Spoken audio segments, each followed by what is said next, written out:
there's a window of opportunity for almost everything.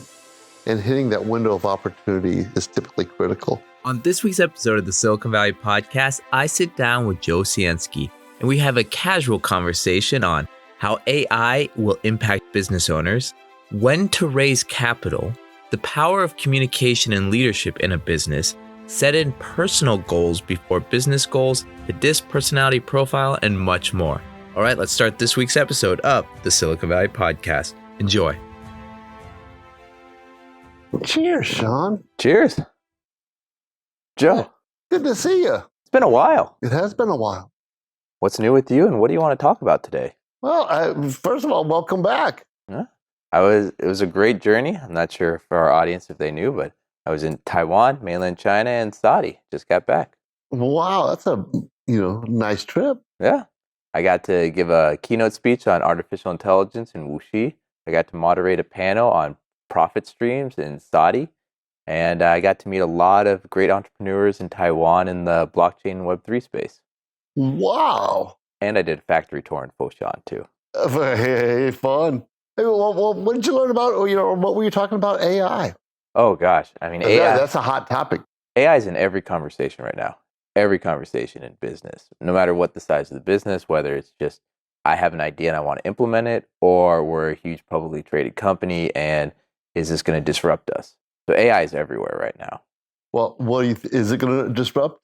I think it is. I think it already has. I mean, look at the valuations of businesses now. I just gave a talk at Microsoft, their campus on mergers, acquisitions, and artificial intelligence. Interesting. And in the panel discussion, I mean, some of the topics that came up were, okay, say you're a marketing company with 100 employees. Right. You're doing whatever number in revenue, EBITDA, things look great. AI comes in. Right. Well, the value of your company, you have 100 employees that may have 10, 15 years experience. Now, how valuable is that experience? At one time, you have this barrier of entry that no one else could enter, but now maybe that barrier of entry is no longer there. Maybe a third of your staff or 2/3 of your staff could be let go, but the margins would get better. But at the same time, maybe the clients are saying, hey, we know you're using AI. You need to reduce these prices, and it cuts back on those margins. Maybe the competitive environment, it changes the competitive environment so much too, because now 5 employees can do what 100 used to. Well, it's even crazier than that. I had a conversation with a VC, and the conversation was, when will we see that first unicorn company that's built by 3 people? I see it coming. Yeah. Yep. I mean, just imagine how many different software programs out there that you can say, okay, this is our sales team, this is our marketing team, this is our product, this is our ERP. These are all, instead of people or teams, it's just now a monthly software subscription. Well, yes. However, you still need that human component, I think, to kind of, we're running AI with some of our content generation, some of our video, but you still need that human element to say, that's not quite right. True. Well, at least today. Yeah. I mean, when your AI doppelganger comes in that has your thought process and your opinions, maybe they're... And well, yeah, because you can start programming that in. This is how I want to talk. This is, this is the content I developed. I want it to sound like me. And it starts doing it. Yeah. And one of my biggest fears right now is that person on the other side of the phone call, is it a real person or is it an AI generated bot that's asking me questions, that has scraped all this data about me, that's talking about, hey, we went to the same high school together, or whatever it is, and me not knowing if it's that real person or not. Well, and does it matter? I don't know. Good question. As I was thinking about that the other day, it's like one of in the legal field, somebody got sued for using AI, and you're probably familiar with that. And I'm like, well, does it matter? Because if it's accurate, yeah, gets the results. It gets the results. Does it matter? Yeah, good question. So time will tell on that one, right? Yep. So when you're talking to small businesses now, yes, do they ask you, hey, Joe, how do I implement AI into my business? Or are they worried that their small business could be disrupted? Or are they so busy with their day to day that they haven't even thought of it? Yes, yes, and yes. Okay, so I've got some clients in the marketing space, and my recommendation to them is embrace it, utilize it, because if you don't, someone else is. And if you don't eat your lunch, somebody else is going to. So the strategy for that space is need to embrace it, utilize it, leverage it to create even better content. Now, in other spaces, should I be looking at this? Yes, you have to. If you bury your head in the sand, you know what's going to happen. You're going to get ran over. It's there. It's here. It's probably not going to go away. What businesses are you seeing being disrupted the most with AI? Marketing, market content generation, video generation. I showed you the how we're using some of it in the video content generation aspect of things. So content, marketing, videos, it's disrupting that whole base pretty intensely. Yeah. What's even crazier is in the background how much AI is being used that most of us are unaware of, such as integration processes for mergers and acquisitions, AI being used there, or even for, What does that mean? well, the integration process. Say I acquire your company, and there's going to be steps between the two companies being separate and the companies becoming one, Yes, right? Teams have to be integrated, sales process be integrated, software, what software are you using, what software are we using, how can we integrate them? that whole transition process. Exactly. And if it's done smoothly, who knows, maybe 90, 180 days, there's this one new entity formed, and all those synergies that were thought of in that due diligence process, or even before when they were creating, drafting the LOI, saying, okay, we believe that by acquiring this company, this is going to be the outcome, all those come to fruition. Now, if the integration process goes terrible, if things are misplaced or just given up, maybe sales drop like this. Yes, Maybe you got frustrated employees. Maybe all those things that look great on that Excel sheet or wherever doesn't come about. And, you know, many people might not get bonuses. Who knows? Or even worse, some people might get let go, or, there's going to be repercussions to it. So running those processes, seeing it, I mean, it's right now there's a science behind it, and that science is getting more technology is being implemented in that science. the area that that I haven't seen it impact is culture. Really? Yes. Well, when I say culture, the culture of the company is looking at mergers. AI's helped streamline things, helped automate, helped that, but the core company cultures, is still there, or at least today, from what I'm seeing. I would definitely, there's some things about AI that's really interesting with the culture. So I look at culture as kind of that decision process in a business, where now I'm seeing people using AI as almost like a sounding block for their ideas. So, for example, there's an investor I know, the founder of Women Invest in Tech, an angel group that's cross border, Europe, US.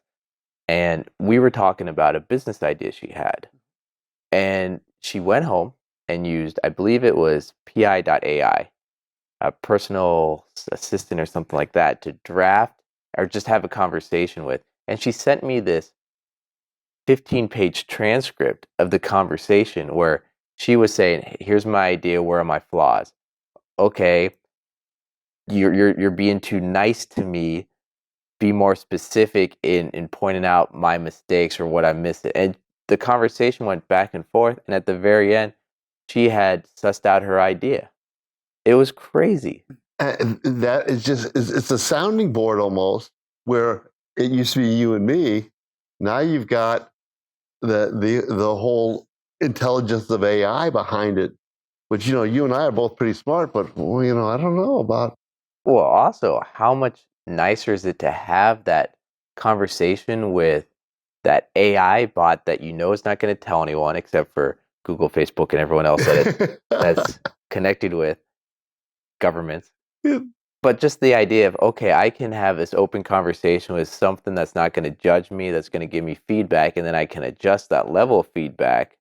That's a pretty powerful tool. Well, and that's what I like about it is you can adjust it so easily. It's like, give me stronger feedback. Don't sugarcoat it. Hit me hard, or hey, soften that up a little bit, and it does it, and it does it well. Yeah, and you're not going to take it personal. You're not going to say, okay, I'm not going to talk to my buddy tomorrow about this. What a jerk. They're halfway through, aren't going to talk about their political beliefs. It's just going to be a nice conversation on that topic. Good to go. Oh, political beliefs. We could go into that one. Oh, we just had holidays, so. Yay. The bottom line to me is if you don't embrace AI, at least, and figuring out whether it works for you and your company, you're going to get ran over. Yeah. I want to, and I believe a lot of people, this might be a good idea. In 2024, block off one afternoon a month to just research the new AI discoveries in your industry and see how they can be implemented.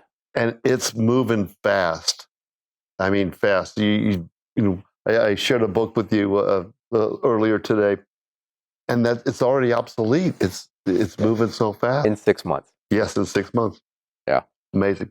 So the bottom line is, if you're not embracing AI, you're probably going to get ran over. Yeah. Joe, have you heard of any companies in this new AI craze where someone just had an idea and formed a business just overnight or over the weekend? Not completely formed the business, but they developed the entire business plan, marketing plan, sales strategies, put together the financials, everything in one evening. Yeah. Now, was it polished?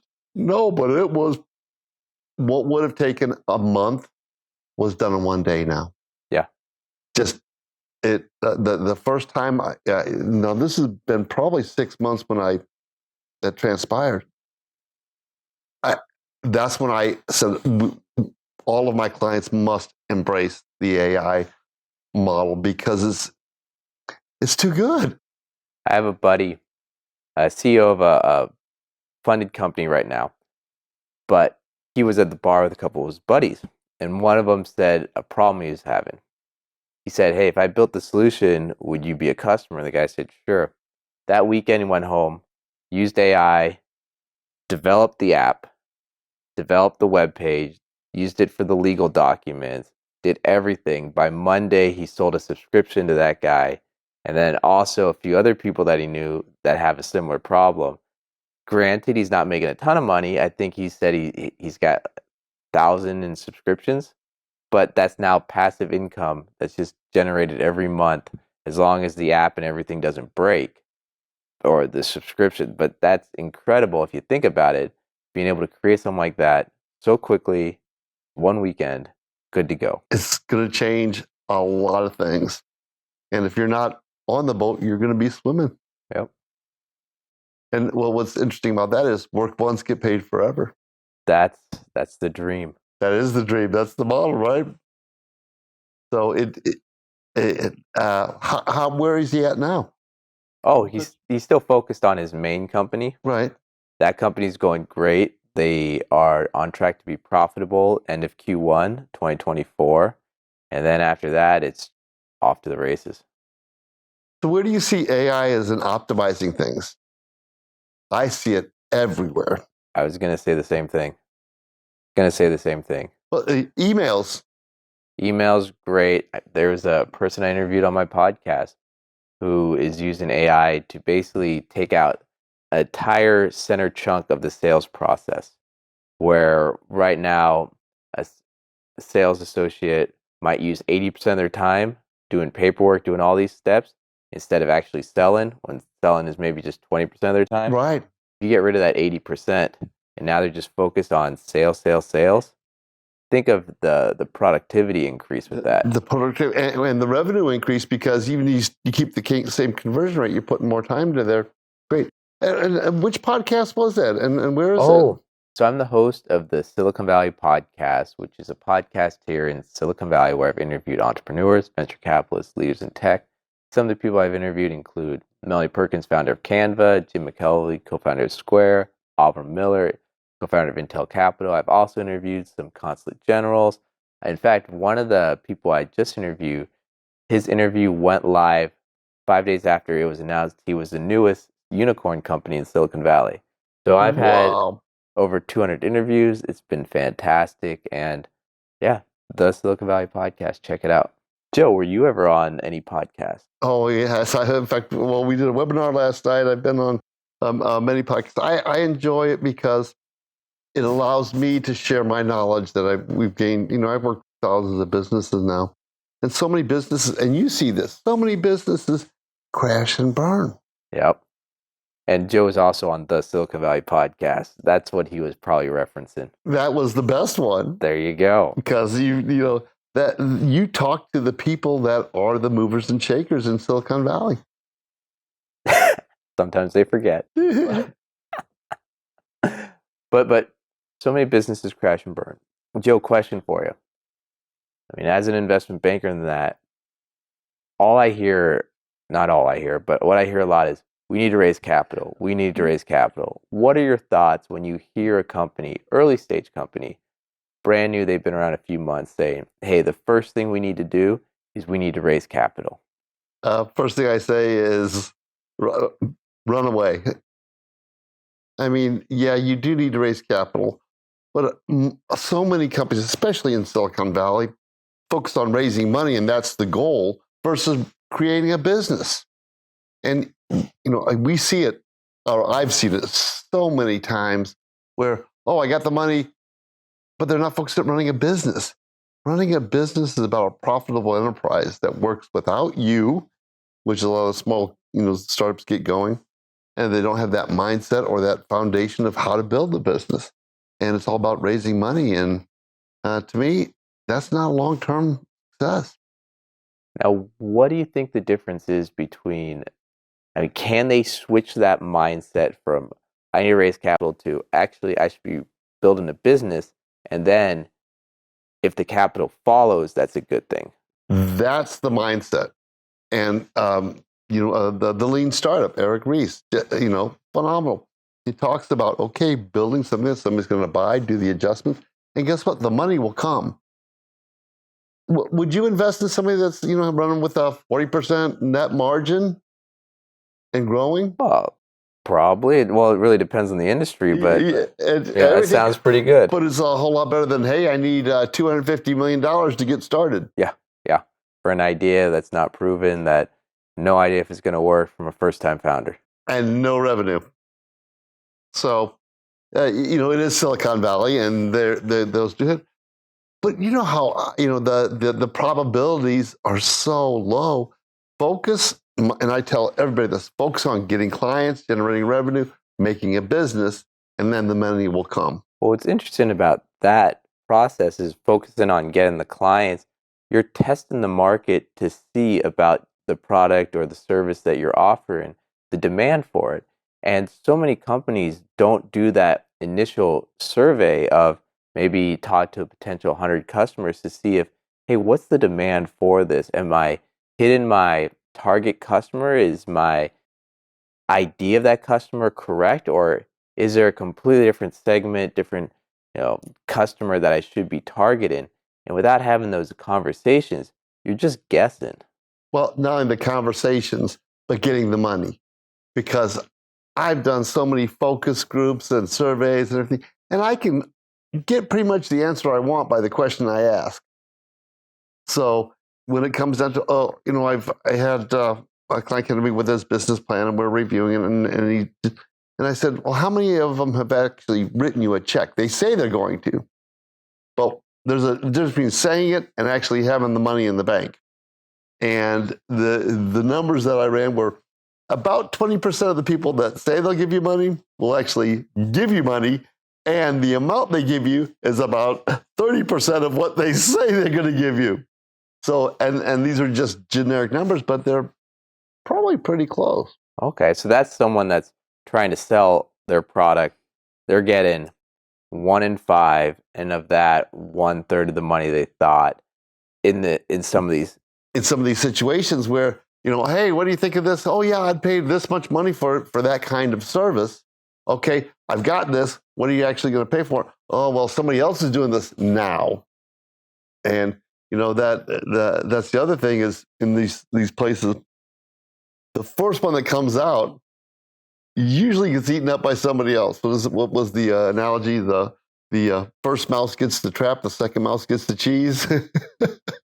So it's a game, but as long as you're having fun. What's also interesting about that is by doing those surveys, doing those tests, getting those initial customers, you can kind of guess, okay, if what I'm actually getting for my product or service is this amount, is that enough to actually fulfill all those bills, all those things that I have to pay to run this business? I mean, maybe Right. with your initial numbers, everything pencils out great on those models that you did at home. Right. But then when it comes to real life and you go, wait a second, if customers are only willing to pay this and I have all these other expenses, this business may not be viable.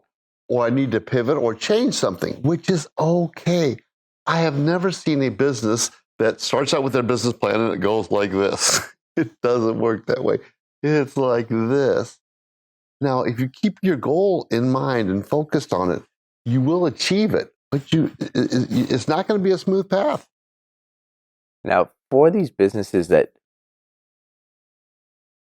actually, let me go back. How valuable is it to be a founder or an owner of a company that has the open mindset that's willing to make changes as new information comes in? Well, if you don't, you're going to get ran over. There's no that mindset of this is the path. It doesn't work that way. You're going to have issues, problems, and you probably won't make it to the end. Pivoting, I don't like the word pivoting because that means it's adjusting. It's just like riding a jet ski. When you get on it, you can't steer it because you're not going anywhere. You start moving, you can steer. And depending on where you're going, it's okay to steer. In fact, embrace that as a strategy. Hey, we're going to adjust at this checkpoint, at this milestone. We're going to review where we're at and adjust as necessary. That should be part of your plan to adjust. It's just the way things are. If you're not AI, COVID, and we can go back, what things have changed that are outside of our control, and how do we adjust for that? And that's a great topic is what's within our control and what's outside of our control. Joe, tell me about how open a person or a business owner should be to pivoting or adjusting the sales in business. If you're not open to at least adjusting, you're going to get ran over. The world does change, and if we're not changing with it, we're going to be in trouble. Do you see people holding on too long with their ideas? Absolutely, because it's my idea. It's the best idea in the world. Didn't you know that? What happens when they hold on for too long? And you drown. It's like holding a big, 100-pound weight trying to swim. You're going to go down. So you need to know when to let go, when to move forward, when to pivot, and adjust. That constant adjustment is what's key. If you're not reviewing things as you're going towards your milestone and adjusting, you're going to get ran over. It's part of the game of business is adjusting as things change that are within your control and outside of your control.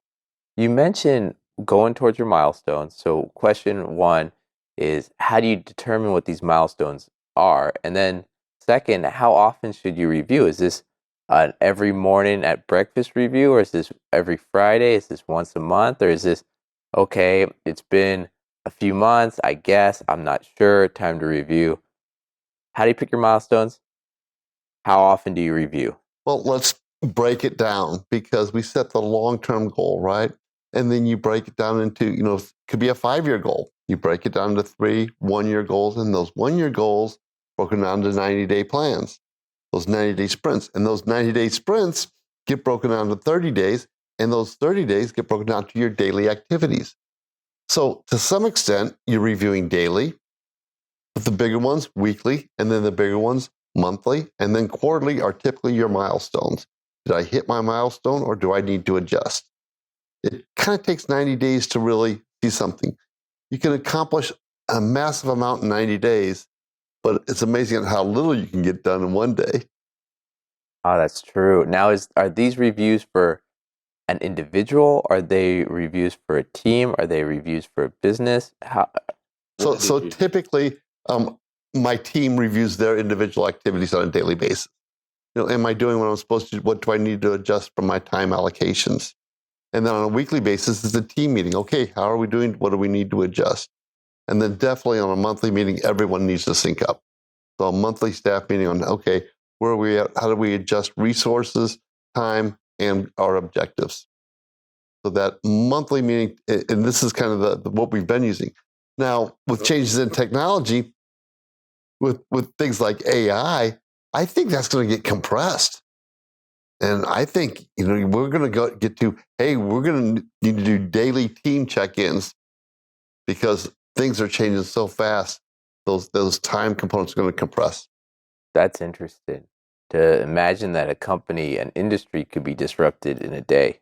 Yes. And that's some of the technology things that are transpiring today. And if you've got to decide what you have control over and what you don't, and that's the key thing. Question for a business. There's a business whose owner, true story, they had a backlog of orders for 2 years and they couldn't keep up with it. And now the company's struggling. Yep. What should they have done? What would be some suggestions for a company in that situation? Well, first I got to do a quote from my old HP days is, more companies die of indigestion than of starvation. And that was one of the situations that you're talking about. So to me, the easiest thing to do is raise your prices. That's it's like a potentiometer, like a volume control. Raise your prices, guess what? The volume is going to decrease. Increase your prices, increase your prices, volume decreases. Decrease your prices, volume will typically increase. Just like a volume control. Why do you think sometimes people don't do that? And also, if you want to go into more detail of the indigestion or starvation. Well, your client is a perfect example. You got something great happening, and I can't fulfill the orders. I can't get this out. I'm having customer service problems. What's these constraints preventing my business from getting to where I want it to go? It's the leadership's job to identify the constraints and put a plan in place to address that constraint. And there's typically one biggest constraint. You got to fix that first and then go to the next and the next. It doesn't do any good to work on the little constraints if this is the one that's preventing your business. Kind of like a fire hose. The kinks in your fire hose, the biggest kink's the only one that matters, right? Yep. Otherwise, you're focused at the noise stuff. Biggest kink first. And then you'll start making progress rather quickly.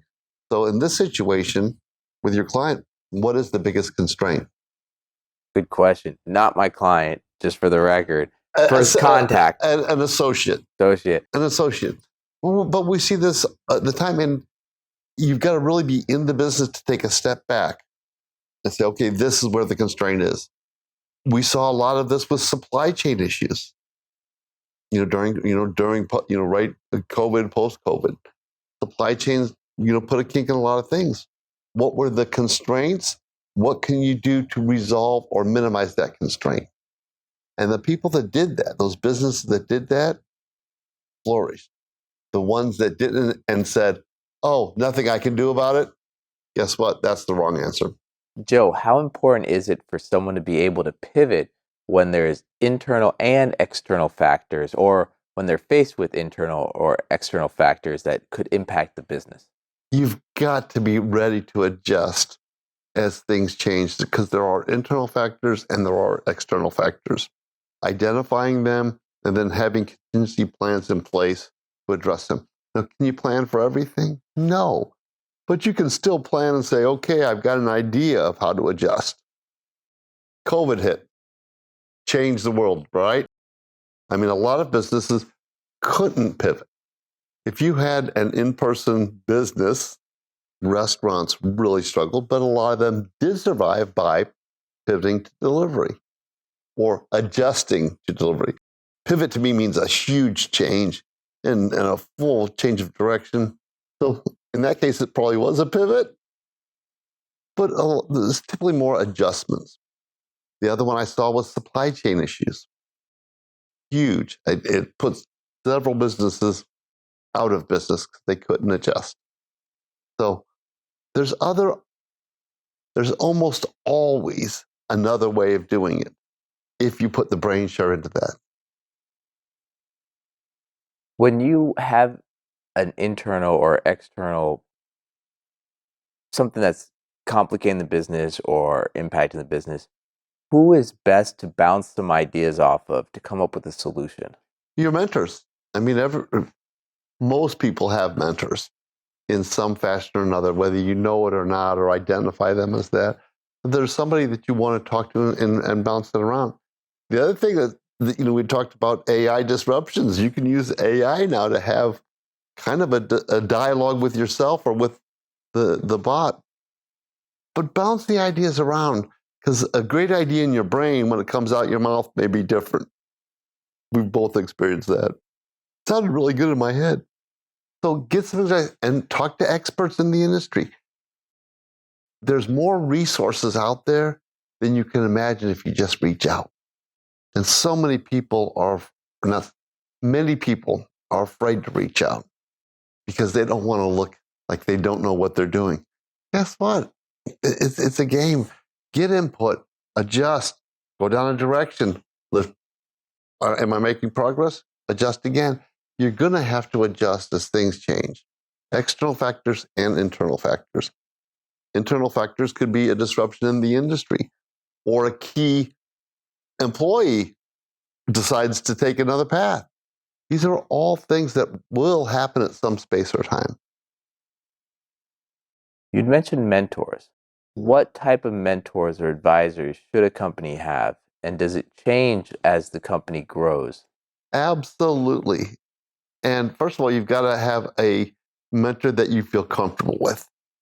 And you're not afraid to say whatever's on your mind, because being that open, honest communication where it's comfortable, like you and I talking, we're not afraid to say something stupid. It's okay. It's not necessarily stupid. We're not afraid to have that dialogue. Your mentors should be there, and it should be somebody. I like this one. Don't take advice for somebody you wouldn't trade places with. As always, my son, he comes to me and says, "Oh, someone told me this," and I ask him, "Well, how much money do they have in the bank? How many businesses have they had? Where are they at?" And so, if it's not somebody that's been there, done that, you may not want to take advice from, you probably don't want to take stock market advice from somebody that's broke. Question on that. Right now, so many people get advice from YouTube, Instagram, TikTok. How do they know how real or legit, or if this information is of quality or not? And I mean, you just mentioned if you want to trade places with a person, don't take their advice. But how do you even know these people are real? Well, you could do your due diligence, of course. But when you're gathering information, you don't get it from one data point. Okay, so as you're putting things together, multiple data points, if they all point to the same bullseye, it's probably the right direction. If it's all over the place, you need to do some additional data gathering. Well, what I found out is over the years, as you start looking at things and getting suggestions, they all kind of end up in the very, very close, similar spots. And that's probably the direction you should be going. That's interesting. The fact that, because when you think of algorithms, you think of all these, they take huge samples of data to cipher it down, to pinpoint that information that they want. And yet people aren't doing that with all this content on YouTube and social media. They're not looking at all these sources and filtering it down. That's right. You've been in my office, you see all the books that we have. And a lot of those books say exactly the same thing. So that's probably a good direction. Now, I'm going to contradict that myself, is a lot of people say if everyone's going that direction, you probably want to go the other direction. So there's a difference between advice and following the crowd. When should someone take action on something they hear? So say they read a book or 20 books on a topic. When is it time to take action? That's a great question. To me, when you're not ready. Because if you wait till you're ready, it's too late. There's a window of opportunity for almost everything. And hitting that window of opportunity is typically critical. So what is that window of opportunity? Well, I don't have a crystal ball and I can't see the future, at least not today anyway. So take action as soon as you can. If that's the direction you're going, test it, measure it, and then decide on how to adjust as you're moving forward. If you wait till you're ready, it's going to be too late. There's many authors out there, 5 a.m. Club and this, that says you got to wake up early to get stuff done, to be productive. What are your thoughts from experience of working with so many business owners of the start the day off right mentality? Well, I love it because to me, starting the day off right, getting things moving. But I also know a lot of very successful people that work all night and sleep half the day. So I think it's your own biorhythms that you've got to analyze, your own cycles. We all have our own cycles. Some people, are more thought, have better thinking in a different time of day. It's okay. The key to me is understanding your own biorhythms and leveraging that. I've got clients that work better in the morning. I got some that aren't functional till 10 a.m. That's okay. Embrace that. Understand it. I don't know if you need to necessarily change it to wake up at 4 a.m. every morning, but try it and see. It's an experiment. What's going to work for you may not work for me. What's going to work for me may not work for you. So you've got to figure out what works best for you. Now, does that also go with how to manage and run a company? Yes, to some extent. Now, there's some best practices, of course. But if you're a high D modality, you're going to manage different than a high S. This is that DISC profile. So understanding your personality and your teams and how to communicate best. It's not, I think it's more about communication than anything. Here's an interesting thing. The cause of all anger is missed expectations. Interesting. Okay, go tell me more. So we think about that. Well, I got angry because so-and-so did this. Well, so-and-so did this because I thought that that's what they were supposed to do, and you were expecting them to do something else. So it's that missed expectation that causes the anger. By better communication, we minimize that misset expectations or the miscommunicated expectations. That's interesting. My wife expected me to bring home flowers. I forgot. I didn't. She got angry. Missed expectations.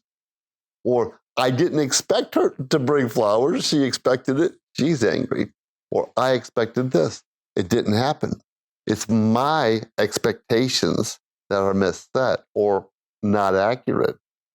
But when our expectations are in alignment, we minimize that anger and that we're in synergy or in synchronization to make things happen more effectively and efficiently for the company. Kind of cool, huh? Yeah. Makes you think. Well, it does. And all of a sudden you start going, well, how much communication training have we had? Joe, how much communication training should a business owner have? Well, I'm going to say a lot, but a lot's a relative term, right? So definitely personality profiling, communication training, and feedback. 360 feedbacks are a great way to improve yourself, because we don't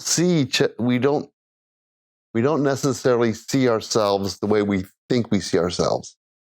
It's like the first time you heard your own voice on a recording, what did you say? Should be a radio star. That's what. No, the first time I heard my voice, I was shocked. That's right. It doesn't sound like you think it sounds like. So by recording ourselves, we hear what other people are hearing instead of what's in our head. Yep. So by doing some of those things, recording yourself, listening to what you're saying from another perspective. Stephen Covey talks about looking at things from different perspectives and changing your perspective. This is another key factor. As a leader, you've got to understand the different perspectives, the different communication styles, the diversity within the organization. And if you don't have it, you're missing out on a power that is so powerful by bringing those different thinking modalities together. With that, would you say the best leaders are the best communicators? I'd say a lot of them, or have a team that can communicate to the rest of the organization. You don't have to be great at everything, but know what you are great at and put the team to balance you out. So I know some brilliant people that were terrible communicators, but when they put their team together, they put somebody on the team that was a great communicator and could get the message out in a manner that resonated with the entire team. So you don't have to be great at everything. Know what you're good at, and then put the right people in place to achieve your objectives. How would you know who to bring in to complement your communication? First of all, you have to analyze what's your strengths, what's your weaknesses, where are you good at, what you're not good at, and then define what you need to bring balance to the team. So a lot of new business owners hire people like themselves, and then you've got a bunch of the same thing. I think it was maybe Abraham Lincoln, or somebody says, if I want everybody to think like me, I'll just make all the decisions myself. And it's true. So hire people that are not like you, that are almost the opposite, to get that different perspective. And understanding whether you're using DISC or Myers-Briggs or whatever personality tool you want to use, they're all very, very similar in my mind. But understanding that different personalities, how people communicate, and your strengths, and balance it out, put that team together to achieve your objectives. Does your communication style change over the life of the business? Not only does it change over the life of the business, it changes with the situation. So let me give you Give an example. Tell a story. If a fire started right now, we would all go into a high D modality of, let's get out of here now.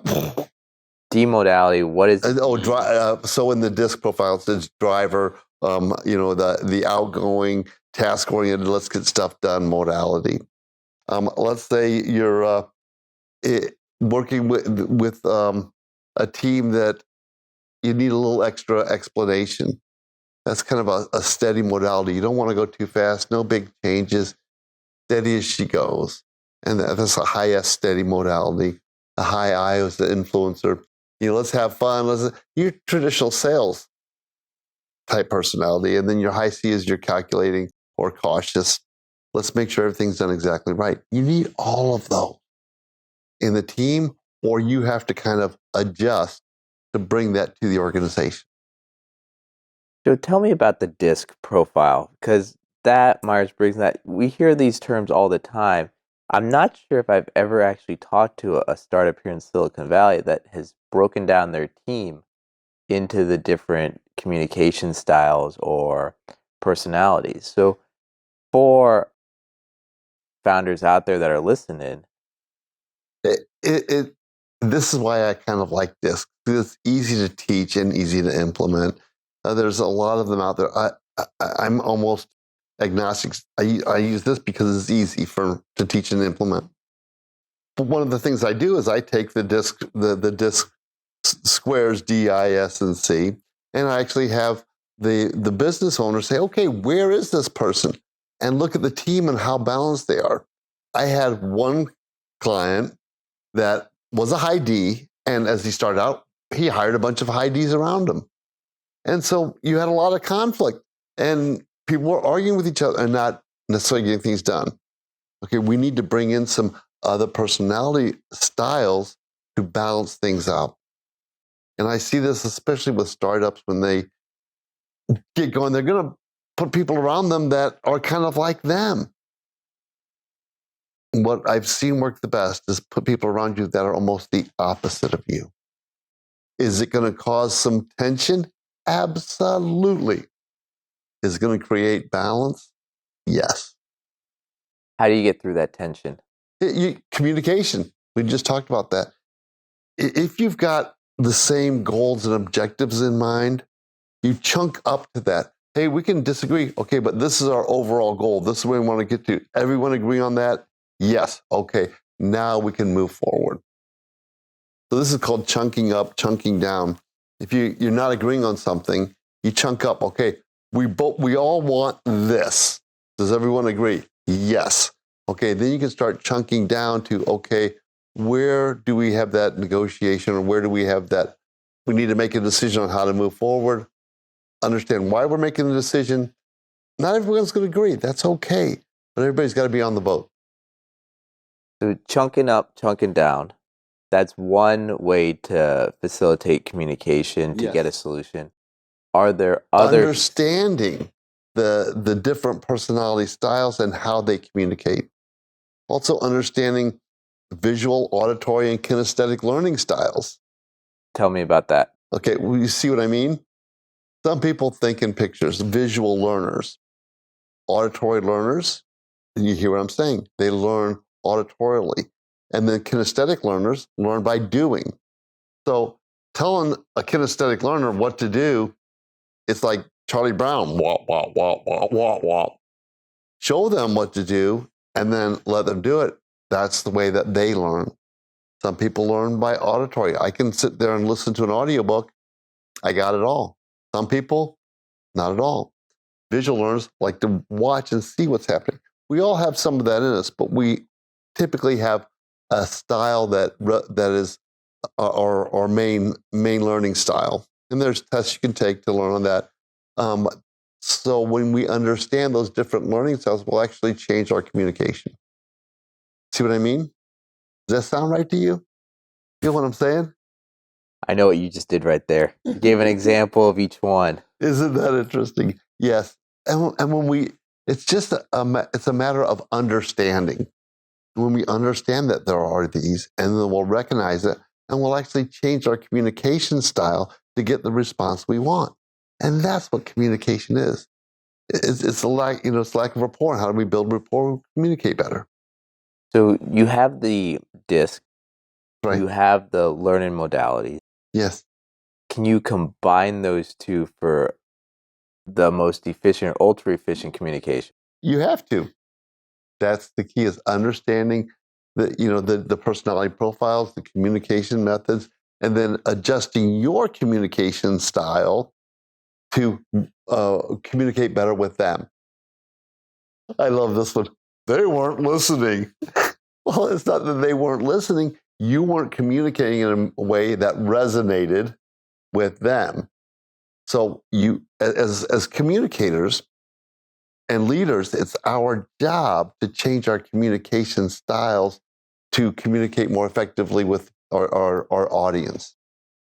Now, you say, well, you try to go hire everybody that's the same. It's not going to work that way. As a communicator, it's our job to adjust to them. That's why a lot of presenters use multiple modalities: visual, auditory, and kinesthetic, where they can engage the audience.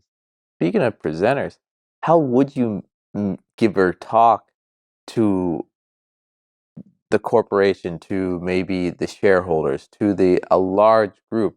How would you, because in that room is going to have some of everyone. Right. So you put some of each one of those communication styles into, this is why teachers, whenever they use the whiteboard, or the chalkboard or video, you're engaging visual, auditory, and then if you can do the exercise, kinesthetic, all three learning styles into your educational platform. But the teacher, they wouldn't know the DISC assessment of every student, would they? You can identify DISC pretty quick. Would you like me to give you an example? Well, I'm scared, but okay. Well, you can tell whether someone is outgoing or reserved, correct? Yes. You can tell whether someone's task-oriented or people-oriented. Yes. That's all you have to remember. Okay. Now, does that mean that they're inside this box? No, everybody has all of this. But understand whether they're outgoing or task-oriented, that's a D, outgoing, people-oriented, I, reserved, people-oriented, S, and reserved, task-oriented, C. It's that simple. And then visual, auditory, and kinesthetic learning styles. Visual people have a tendency to look up and talk fast because they're thinking in pictures and their mouth can't quite keep up with their thinking. Auditory, people have a tendency to speak in a nice tonality that's very easy to listen to. And kinesthetic, people have a tendency to look down like they're looking inside themselves because they have to feel it. That's just a little bit. There's more to learn, and we have that all in our learning system.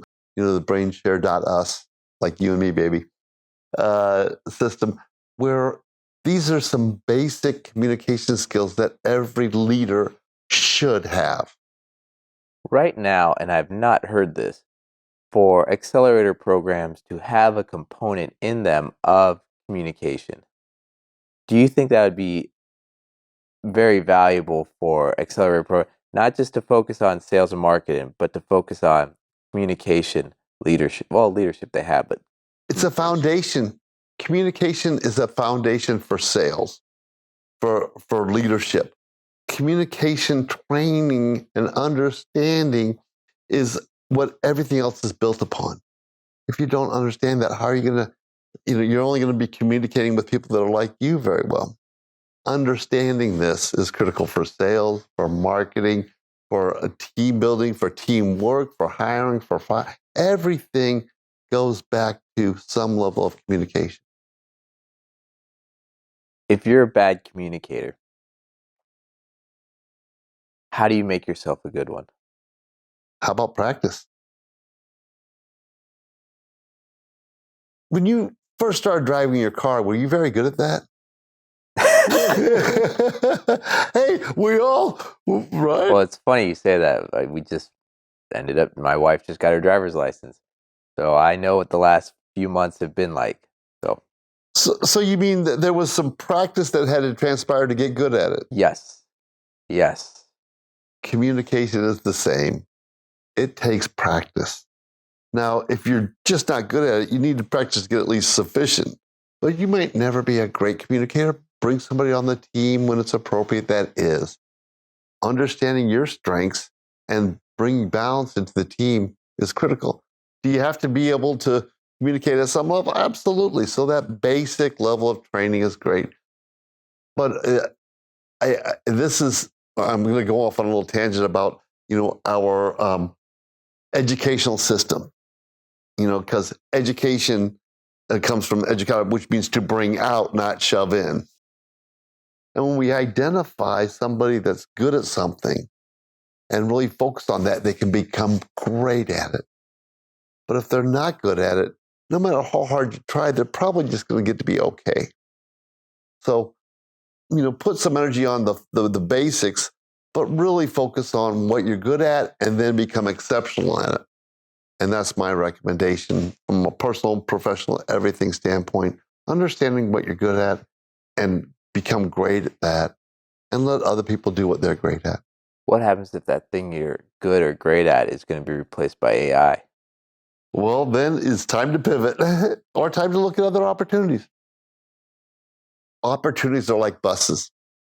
There's one coming by every 15 minutes. You just got to figure out which one to get on. I don't think of anyone that I've ever said, I have no opportunities.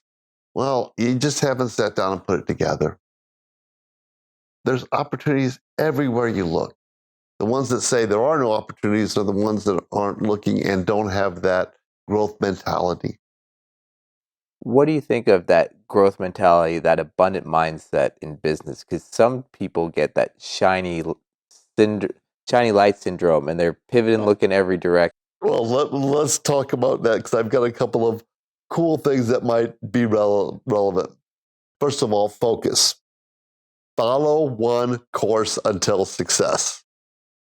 So if you've got your goal set and you move in that direction, it doesn't mean you don't stop looking, but you're not pivoting all the time because you know what that goal is. So avoid SOS, shiny object syndrome. Oh, there's money there, money there, money there. Okay, focus. Here's where we want to go. Okay, what's going to get me there? So putting that plan together helps keep that focus. Does that mean you don't do adjustments? Yeah, you do adjustments. But every shiny object, if you got really good focus, you're going to move them out of the way pretty quick.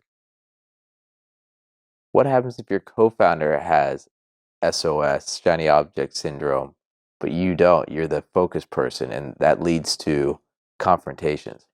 Or balance. Depends on how we look at it. So there may be real opportunities that if you're not looking around with some of that SOS, you might miss. But too much of it is you're not focused on your core objective and getting there. So actually having that two balance is extremely powerful. If you look at some of the best teams in the world, they thought very differently. Jobs, Wozniak. Wow, what two different, completely different styles of everything, but it provided balance. Hewlett and Packard. I mean, you go to any great team, they were probably opposites, but that's what brought the balance and the team to a single objective. Pretty cool, huh? Yeah. So if you haven't had some level of communication training, get some. If you're going to do public speaking, get some public speaking training. There's a lot of great free resources out there or minimal cost. Toastmasters. I mean, we've probably both been through Toastmasters at some space and time. The understanding the personality profile, whether it's DISC, Bank, or there's Myers-Briggs, and there's a lot of them out there. It's better to pick one and go forward versus trying to pick the best one. I have this conversation a lot. Well, which is the best one? Well, guess what? The best one today is probably not going to be the best one tomorrow. Things are changing so fast. Pick one, move forward, and then adjust. Hesitation and waiting is waiting for somebody else is like going backwards. Is another one I like. So pick one, move forward, and adjust as you go. You're probably going to need to change in a year or two anyway. That's just the way the world is. Speaking of changing, say a year or two from now, you've written out all these milestones to hit. Yes. Well, now there's that front wind and you have to adjust the sail. That's right. Do you now have to make changes to all those milestones that you've written out for the next 3 or 5 years? Sometimes yes, sometimes no.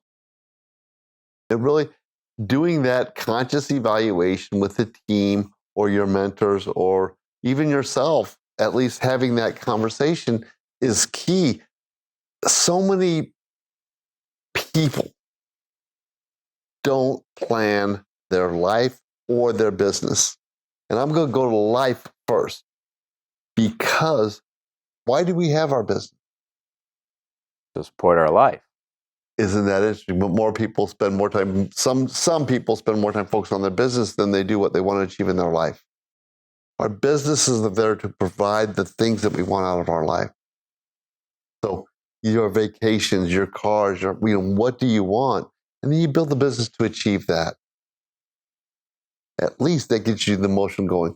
I've been setting goals since I was 14 years old. And I've never achieved one of my 5-year goals. Do you know why? Because they keep changing? That's right. You get going for a direction, you're like, you know what? I really don't think I want to do that. And you move over here. Oh, yeah. And that's okay. Whose goals are they? They're yours. Who can change them? You can. When can you change them? anytime your wife allows it. That's right. That's a good way to stay married. And people don't necessarily embrace it. I was doing one the other day, and this guy says, well, what happens if I don't hit my goal? I'll be depressed. I'm like, it's your goal. You can adjust it. That is an excuse for not setting your goals. And anytime you've got, blame, excuses, denial, just stay in bed. And I see that, and denial means don't even know I'm lying to myself. Yeah, a lot of good acronyms. Well, and that's easy for me to remember that way. So, if you're, and how many times do we see people that are blaming or making excuses or are just denying where they're at? Get that ownership of where I am, accountability and responsibility, and then you've got the oar to get you where you want to go, like a paddle. And in some context, everything that happens to us, with us, by us, we have some level of responsibility. That's interesting. So you should have your life goals written out first before the business goals. Isn't that absolutely yes? You business or personal goals first, and then you develop the business to achieve your personal goals, and it's fun. If you're doing your business for what? Why would you? Running a business is the hardest thing you will ever do. It is so much easier to go get a job. It's I can't count, especially that first 3 years are tough. If you're not prepared for it, it's okay. Maybe you should go get a job. That's okay. It's up to you. It's your personal decisions, nobody else's. I think, oh, you should go do this. You should go do this.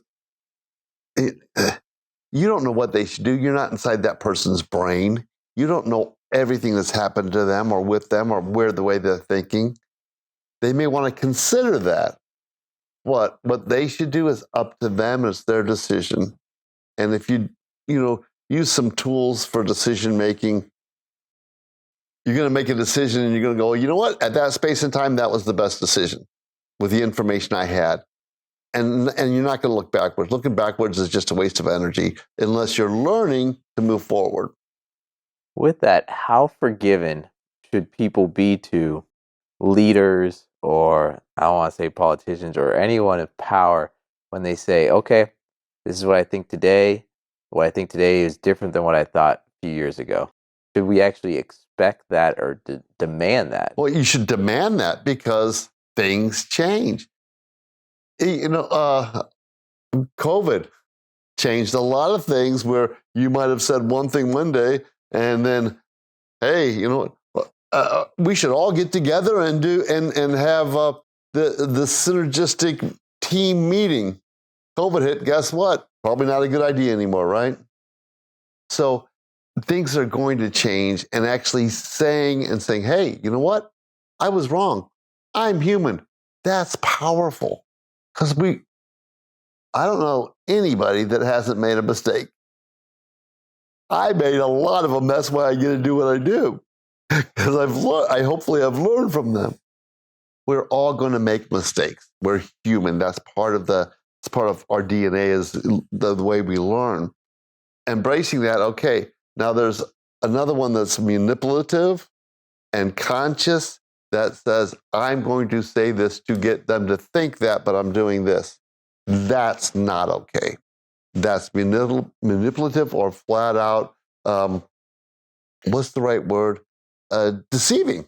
That's not okay. Not okay in my book. In the politician's book, it might be okay, but not in mine. So say you've had one of these epiphanies and you say, oh, we're going to do this now. We're going to change. How would you then communicate that to the team to get them to go from one direction to the other? Well, first of all, you've got does it make sense? And different leadership styles, some are authoritarian. Say, we're going to go down this path. Come with me or get off the boat. That's okay. And that leadership style works to some extent. In the military, it works really well. We're going this way, we're going. In other environments, it may not work so well. But that communication on this is where we're going and why is most people will buy into, oh, that makes sense. We all think in a similar manner. To achieve this goal, we need to do this. Can we do this? Can we do this? Yeah, there's other options, but this is the way we're going to go. And everybody gets on board and moves forward. That communication process is key. Because if one person gets out of, you ever watch a flock of birds? And when they're flying all in unison, very, very efficient. Now, if one bird gets a little out of whack, the efficiencies drop substantially for the entire flock. So the leader's job is to keep everyone flying in formation. What's the best way for an employee to communicate an idea to the boss? I don't know if there's a best way or worst way. There's a lot of other variables there. But to me, what works the best is open, honest communication. And what helps is understanding their communication style, their goals and objectives, and their personality profile, because then you can put things in a manner that is up to them. And if it helps them achieve their goals, it's even better. Joe, this is an amazing interview. If anyone wants to find out more information about you, what you're working on, what's the best way to go about doing it? Brainshare.us or brainshare.pro. We've just rebranded a little bit. And, my LinkedIn profile, or just give us a call, 408-899-6737. And we'll be happy to chat with you about your business, where you are, and how to get you where you want to go in the fastest, most expedient manner. Fantastic. And my name is Sean Flynn. I'm an investment banker focused on the mid-market, mergers, acquisition, growth capital, secondaries. Connect with me on LinkedIn. And when you want to know more about what we're doing on this show, check out the Silicon Valley Podcast website. And with that, Joe. The awesome Silicon Valley. There you go. Because it is one of my podcasts that's a must. There you go. And thank you for helping the universe, sir. Thank you. Thank you as well for sharing your knowledge and wisdom and acronyms with everyone.